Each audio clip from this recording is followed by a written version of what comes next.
My name is Britt Stone, and I am the education coordinator and acting/improv teacher for the Little Theater of Winston-Salem. I am so very excited to be bringing you Acting 101. Right now, I think it's very important for us to stay connected, be creative, and learn some new things. So, I will be drinking water because my throat is very dry for whatever reason.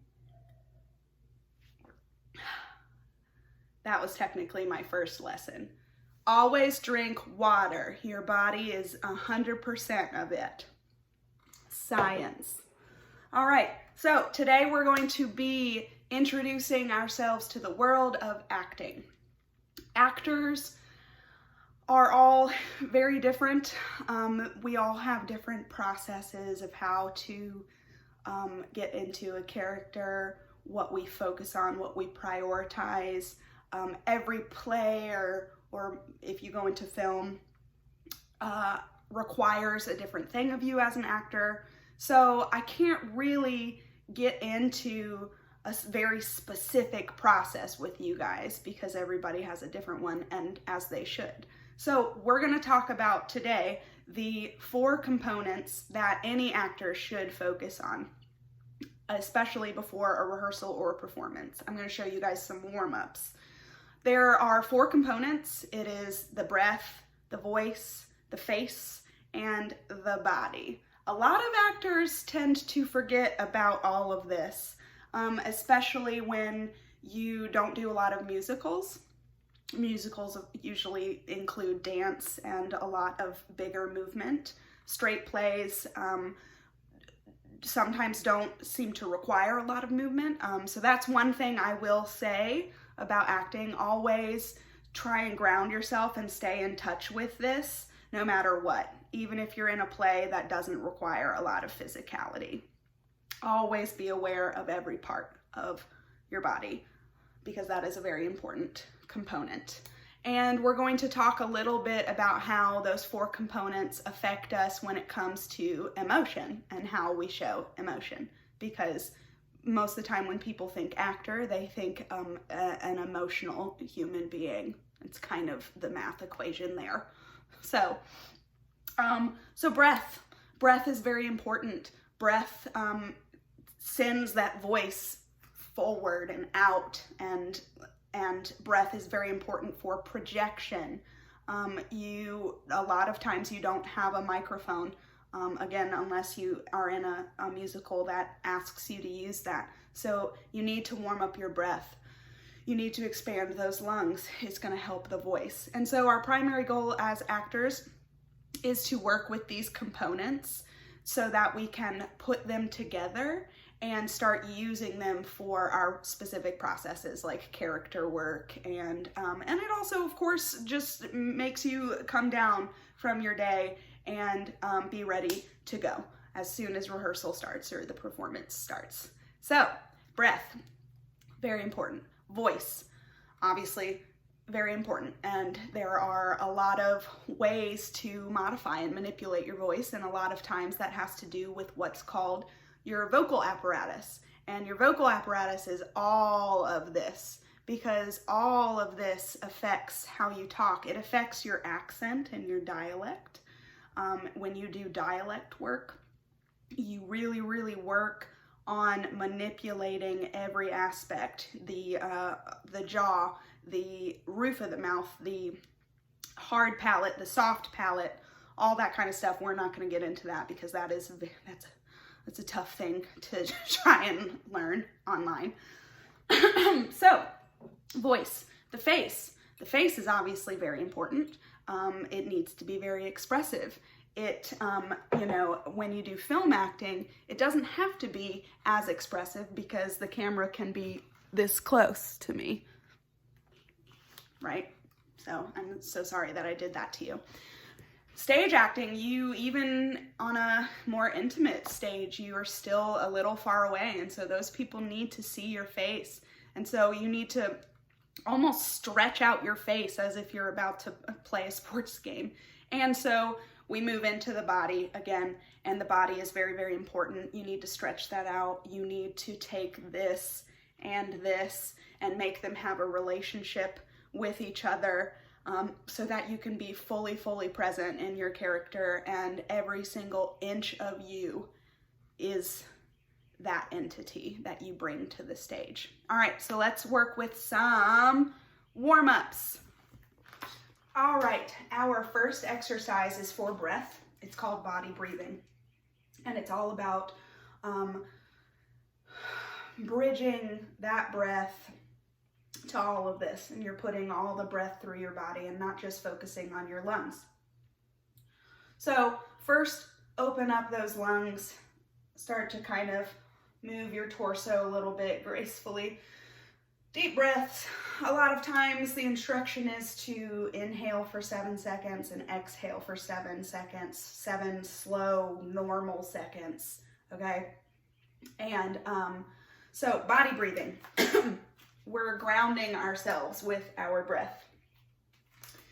So I'm going to turn to the side, and this exercise usually needs a lot of side coaching, which is something I do in my classes, where I basically very gently and almost therapeutically talk while they're doing an exercise to help them. So try and talk to yourself through this. It might be a little harder, so you may want to do this twice. But you're going to close your eyes and kind of drop your head a little bit, very loosely. Loosen up your body, shake it out a little bit. Stand shoulder width apart and start taking those deep breaths. Your first goal is to go and work through visualizing your circulatory system. So some of these exercises are going to be a little bit weird. They sound a little weird. Like, how the heck is this going to help me? Trust me, I promise, it will. So visualize that circulatory system. Take a minute or two to actually visualize that breath going through your veins. Then move on to your skeleton. Visualize that breath going through your bones and your skeleton. Our skeleton is what holds us up. It's what basically creates us and keeps us moving. So really pay attention to that. Work into your muscles, and that's where we hold our tension. That's where we notice our tension. So in this part, if you notice some tension, wherever it is, you can move through it. You can recognize it. Okay, don't start to flail and bring yourself out of it, but recognize it, so that when you're done with this, you can maybe stretch it out or focus on that a little bit. And so you're going to work through your muscles. And then the final process is you're going to keep those arms loose. You're going to take a couple breaths after you've done the visualization, and then you're going to bend. Not do this. You're not bowing. You're crumpling a little bit. You're bending slowly, as slowly as possible. Like, even to the fact where you're like, am I actually moving? As slowly as possible. And you're going to break apart each vertebrae. Imagine them being like a toy that you can do this. They stay together, but you're breaking them apart. And you're going to do this very slowly. Take a couple breaths, and then go back up slowly and connect those vertebrae again, like a little puzzle. Okay? Each of those fit perfectly together. Then you're going to keep your eyes closed. You're going to lift your head as slowly as possible. That's the last bit. Take 3 more deep breaths. Open your eyes. And whatever you need to do outside of that, whatever you noticed in your body, you can stretch it out, move it, wiggle it. Okay? So there you go. That's your breath exercise. Next is your voice. It's really hard to do vocal exercises through video, because a lot of them are like enunciation and quick vocal exercises for diction and everything like that. So all you're going to do is you're going to do the whole body breathe, the last bit of the body breathing, where you slowly bend over and slowly come back up. Stretch yourself out a little more towards the end though, and just hum something. Hum your favorite song or whatever. And focus on the vibration and don't push it, but warm up this. Then start to just loosen up that vocal apparatus, loosen up all that stuff, your jaw, massage it a little bit. And this kind of fluidly works into what you're going to do with your face to warm up your face. You're going to keep massaging those muscles and focus on your face. Make as weird and accentuated faces as possible in the mirror. Go through emotions and just like accentuate everything. There's an exercise called lemon face, lion face. So you're gonna go, I just ate a lemon too. I'm gonna eat you. Yeah. So you're stretching everything out. You're squishing it together, stretching everything out. Last thing you can do, clasp your hands together like this, loosen your jaw as much as possible, and without flailing your body, try and just focus on loosening that jaw. Go. Okay, so that's voice and face together. Now for body, the last exercise is called feeling feet with feet. And this is another little strange one, and it's a deeper grounding body exercise.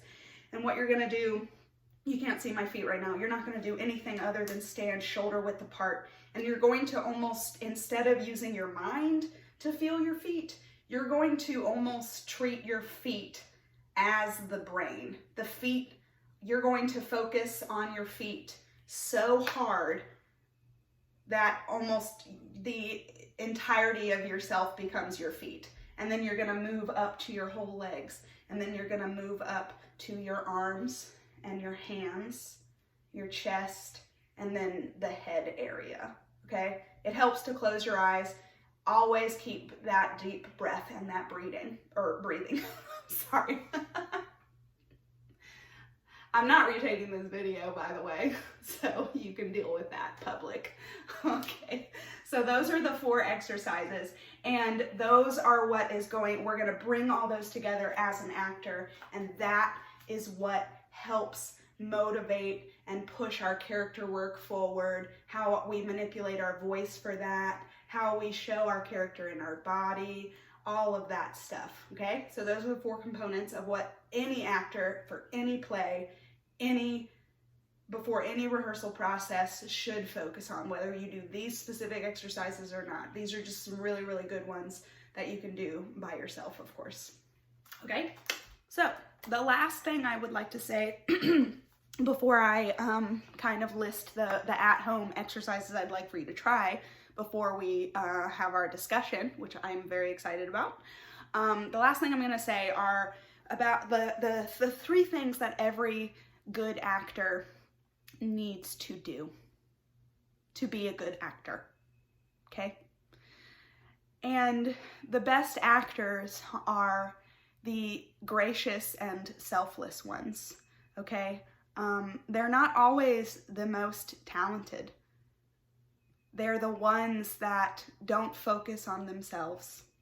And one of the greatest ways of becoming a good actor is listening. Listening is completely different from hearing. Listening is the gift that you give to your castmate and your director. Always listen to your director, okay? Always. So, but listening to your scene partner. Listening means that you should never, ever be found waiting. The audience can tell when you're waiting. And by that, I mean you're not present. You're not actually listening to what your cast member and your scene partner is saying. You should not care if you have heard that line for 2 months straight. You should not care if you have done that scene 1,000,000 times. Every single time you do that scene with that actor, with your castmate, you listen to them as if you've never heard it before. Never, ever, ever. You're listening to them with every fiber of your being because you should know your lines. You should. You should know your cues. You should know what to do. So you don't need to focus on that. Release that and find the freedom in literally listening to every single thing your scene partner has to say, because it is very obvious to the audience, and it is the most respectful thing you can do as an actor, other than, you know, following policy and being easy to work with. The other thing is yes-anding, and that's an improv thing, and I'll be talking about improv later, much later. And the idea of yes and is saying yes to anything your partner does, even when it's a mistake. You're saying yes, yes to your mistake. You accidentally dropped a line, or yes, that sound cue did just happen and it wasn't supposed to. And how am I going to deal with it? That's where improv comes in, and that's why improv is so important for acting. And like I said, I'll touch on that later. And the last one is the body. I mentioned this earlier, but don't forget that body. Again, I'm so sorry. So those are the things to focus on. Now, when you're at home, I would like for you to go through those warm-ups however many times. Try to do maybe one of them each day, maybe just the body breathing. It's actually really helpful just in general, like meditation-wise. And then I would like for you to pick out some of those emotions that I believe I listed before: joy, grief, anger, fear, jealousy, confusion, and love as well. I think I may have forgotten love, but you're gonna choose and work through all of those emotions with all of this and figure and find the placement of the emotion.